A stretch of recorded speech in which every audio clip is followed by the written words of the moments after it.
এইটা কোনো কথা? অফিস থেকে আইসা দেখি বাসার ছাদের উপরে বিশাল বড় গরু। আজকের ব্লগে আমরা কুরবানির গরু কিনতে ফতুল্লার বিশ্ববিখ্যাত গরুর হাট দা ডিআইটি মাঠে আমরা যাব। সো মাই পাবলিকের আপনারা আমাদের সাথে থাকবেন, অ্যাবসলিউটলি খেলার সাথে গরুর গুতাও হবে।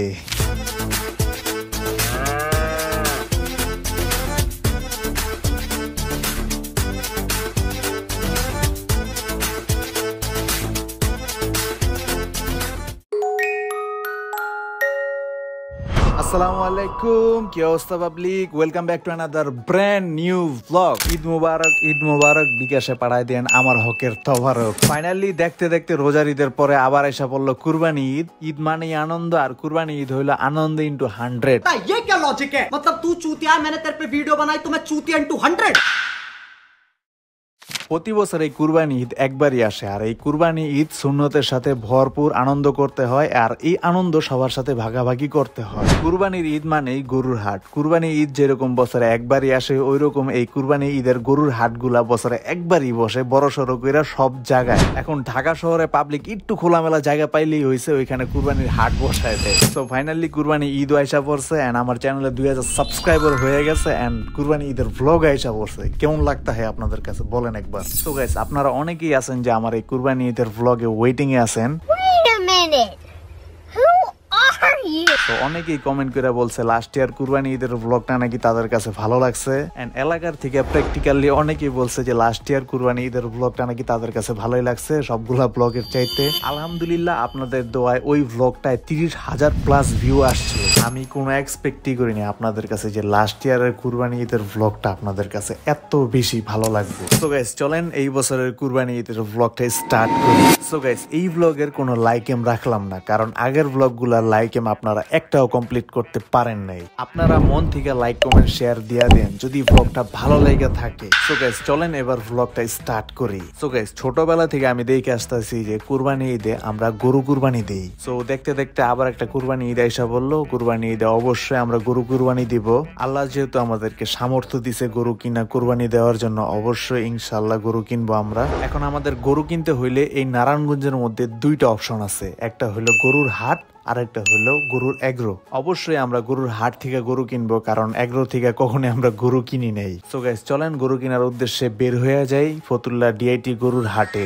লাস্ট 2 ঈদের কুরবানি ঈদের ব্লগে আমি বলছিলাম যে আমরা ফতুল্লা থেকে কখনোই গরু কিনি না বা কিনা হয় নাই। For the first time Fatullah DIT গরুর হাটে যাওয়া হয় গরু কেনার উদ্দেশ্যে। নারায়ণগঞ্জের মধ্যে সবচাইতে বড় গরুর হাট হলো ফতুল্লা ডিআইটি গরুর হাট। ছোটবেলায় সব সময় কুরবানি ঈদের সময় এই গরুর হাটে আসতাম গরু দেখতে, কিন্তু আমাদের বেশিরভাগ গরু কিনা হইতো আলীগঞ্জ হাট থেকে।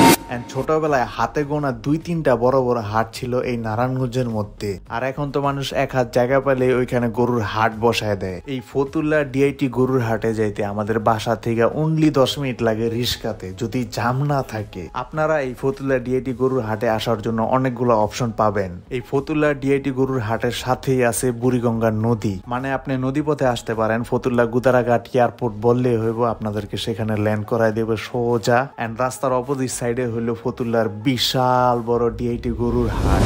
ঢাকা থেকে যে কোনো নারায়ণগঞ্জগামী বাসে চলে আসতে পারেন এই ফতুল্লা ডিআইটি গরুর হাটে। বেসিক্যালি যেই বাসগুলা জুরাইন পোস্তগোলা হয়ে নারায়ণগঞ্জের ভিতরে ঢোকে, ওই বাসগুলা আসলে আপনার জন্য বেশি সুবিধা হইব। আর যারা একটু বেশি রিচ কিড, তারা আকাশপথে ট্যারাক দিয়ে আইসা পড়তে পারেন সোজা ফতুল্লা ডিআইটি গরুর হাটে। সো গাইস, বলতে না বলতে চলে আসলাম কাঙ্ক্ষিত সেই ফতুল্লা ডিআইটি গরুর হাটে। সো ওই দিন ওয়েদারটা ছিল পুরাই মহিলা মার্কা। একটু পরপরই তাদের মুড সুইং হয়, কতক্ষণ বৃষ্টি নামে, আবার কতক্ষণ রোদ নামে, আবার কতক্ষণ বৃষ্টি নামে, আবার কতক্ষণ রোদ নামে, এরকমই সারাদিন করছে ওই দিন। সো গাইস, হাটে ঢোকার আগে প্রথমে আপনাদেরকে ইন্টারেস্টিং একটা জিনিস দেখাই। এই ফতুল্লা গরুর হাটে ঈদের এক সপ্তাহের মধ্যে হাজার হাজার গরু আসে, এন্ড বেশিরভাগ গরুই এই বুড়িগঙ্গা নদী দিয়ে ট্রলারের মাধ্যমে ফতুল্লা ডিআইটি গরুর হাটে আসে। এন্ড তারপরে যে গরুগুলা আসে ওগুলা বেশিরভাগই ট্রাক দিয়ে আসে। সো গাইস, চলেন এবার নারায়ণগঞ্জের মধ্যে বিশ্ববিখ্যাত ফতুল্লার সেই ডিআইটি গরুর হাটে আমরা এন্ট্রি করি।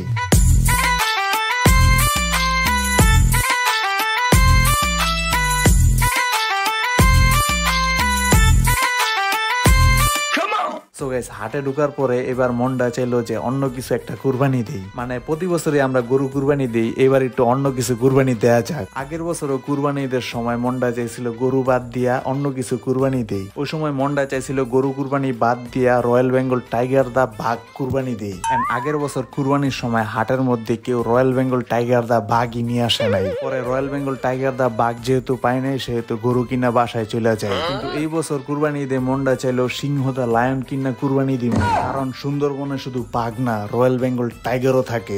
এই আমার মনে ডায়লগে ভুল হইছে। সাকিব ভাই বাংলার কিংবদন্তি কিং খান ভাই, আপনার লেজেন্ডারি আইকনিক ডায়লগটা দিয়ে সবাই একটু ঠান্ডা করে দেন। তোর বোধহয় জানা নেই, সুন্দরবনে শুধু বাঘই থাকে না, সিংহও থাকে। সো গাইস, যেই বলার সেই কাজ। আমরা হাটের মধ্যে গরু টরু খোঁজা বাদ দিয়া সিংহ খুঁজতে থাকি। এই সিংহ দা লায়ন খোঁজার মাধ্যমে হাটের মধ্যে অনেক সুন্দর সুন্দর কিছু গরু আমরা দেখতে পাই।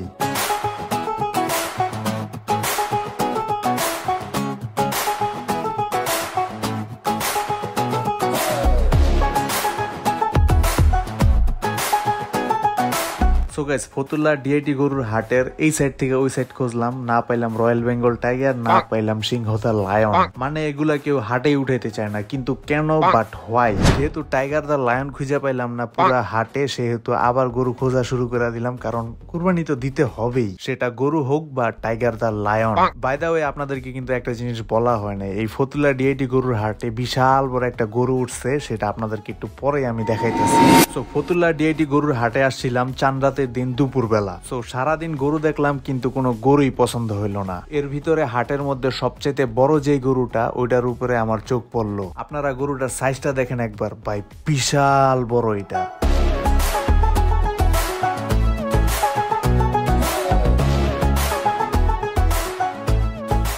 জীবনের প্রথম ভাই এত বড় গরু নিজের চোখের সামনে দেখতে পারছি, জিনিসটা আমার কাছে খুবই ভালো লাগছে। এন্ড এই বিশাল বড় গরুটা দেখতে দেখতে নিজেদের কুরবানির গরু যে কিনতে হইব সেটা ভুলেই গেছি। এন্ড জীবনের প্রথম ফতুল্লা হাট দেখলাম চাঁদরাতের সময় এত বেশি ফাঁকা।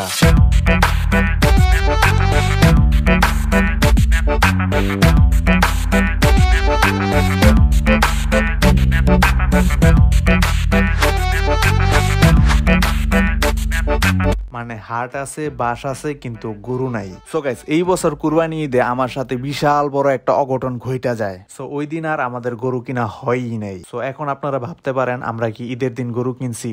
না, অ্যাকচুয়ালি ঈদের 2 দিন আগে আমাদের কুরবানি ঈদের জন্য গরু কিনা হয় ফতুল্লা ডিআইটি গরুর হাট থেকে। মানে আব্বু আর আমার বড় ভাই মিল্লা কিনা নিয়ে আসে কুরবানি ঈদের জন্য গরু। এন্ড আমি ঈদের একদিন আগে মানে চাঁদরাতের দিন হাটে যাই দেখতে হাটের কি অবস্থা, গরুর কি অবস্থা, গরু আছে নাকি নাই, ভালো গরু পাওয়া যাবে নাকি না পাওয়া যাবে। সো আমিও দেখলাম এন্ড আমার সাথে সাথে আপনারাও দেখলেন ফতুল্লা হাটের কি অবস্থা। সো গাইস, চলেন এবার আমাদের কুরবানি ঈদের গরুটা আপনাদেরকে দেখাই।